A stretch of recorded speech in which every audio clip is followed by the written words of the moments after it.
అందరికీ నమస్కారం అండి. శివ నుండి వంగవీటి వరకు కాదు, ఇంకా వంగవీటి తర్వాత కూడా ఆయన ప్రయాణం ఇంకా ముందుకు సాగాలని కోరుకుంటున్నాను.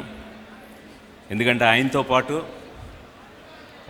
ఆయన ప్రయాణంలో 2 అడుగులు ఆయనతో పాటు వేసే అదృష్టం నాకు కలిగింది. ఆ ప్రయాణంలో నిజంగా ఎంతో నేర్చుకున్నాను.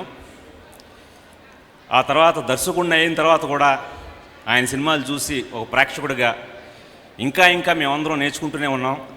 అది ఐస్ క్రీమ్ కావచ్చు, రేపు రాబోయే న్యూక్లియర్ కావచ్చు. సో అలాంటి రాము గారు వంగవీటి తెలుగులో ఆఖరి చిత్రం అని వదంతులు అనుకుంటున్నాను నేను అనుకోవటం. ఎంత మాత్రం ఆయన ఆఖరి చిత్రం కాదు తెలుగులో.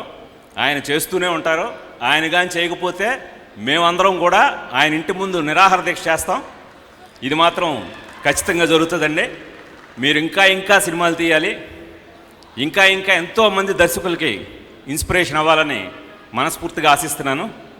అలాగే ఎల్లుండి విడుదల కాబోతున్న వంగవీటి చిత్రాన్ని మళ్ళీ మన అందరం శివ చూసి ఎలాగైతే ఇన్స్పైర్ అయ్యామో అంత ఇన్స్పిరేషన్ ఇచ్చేలాగా ఉన్నాయి విజువల్స్ అన్నీ చూస్తుంటే. So all the best Vangaveeti team అండి. Thank you.